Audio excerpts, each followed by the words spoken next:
À nouveau, je suis très fier. RSE, donc on parle déjà, on va restituer les choses. Ouais. RSE, pour nous, et pour tout le monde, c'est la responsabilité sur la partie sociétale, la partie environnement et la partie gouvernance de l'entreprise. Et pourquoi ? Parce que ça doit c'est une affaire de tous. Mais en fait, la RSE, c'est quoi ? C'est la responsabilité sociétale des entreprises. Les organisations ont une responsabilité vis-à-vis des impacts de leurs décisions et de leurs activités sur la société et l'environnement. Elles doivent avoir un comportement éthique et responsable qui contribue au développement durable, y compris à la santé et au bien-être de la société. Et chez ADP, nous sommes particulièrement engagés sur ce sujet. Sur la partie sociale tout d'abord, nous avons 4 piliers auxquels nous sommes très attachés. La diversité et l'inclusion de nos équipes, pour que tout le monde ait sa chance. Et ça se voit dans le chiffre. Le taux handicap chez ADP est de 7,2%, bien au-dessus de la moyenne nationale qui est de 4,5%.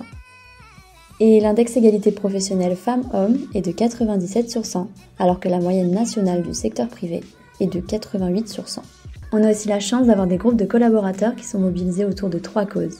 Thrive pour soutenir les personnes en situation de handicap, iWin pour promouvoir l'égalité professionnelle femmes-hommes et Pride pour soutenir la cause LGBTQ+. Le développement des compétences, parce qu'ADP est une entreprise dans laquelle on évolue. Un poste sur 2 est pourvu par la mobilité interne et l'an dernier, nous avons déployé 24 000 heures de formation. La flexibilité, pour que chacun puisse concilier sa vie personnelle avec sa vie professionnelle.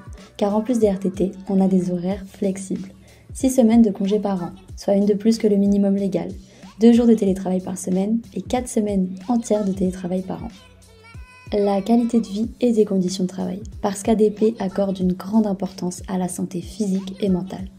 C'est pourquoi on a une ligne directe avec des psychologues à notre écoute au bout du fil. On fait aussi beaucoup de prévention et de sensibilisation sur notamment les addictions ou l'importance d'une bonne alimentation. Et c'est nouveau cette année. ADP a mis en place une autorisation d'absence rémunérée de 2 heures pour réaliser les examens liés au dépistage du cancer du sein et de la prostate. Et pour que chacun ait plaisir à venir travailler, on partage ensemble des moments où l'on se retrouve et où l'on s'amuse. Et sur la partie environnement, que fait ADP ? Attention, c'est la minute scientifique pour comprendre ensuite notre stratégie. Aujourd'hui, il y a trop de gaz à effet de serre dans l'atmosphère à cause des activités humaines et ça entraîne une hausse des températures de la planète. On travaille donc depuis plusieurs années à contribuer à la baisse mondiale de ces émissions via 3 actions principales.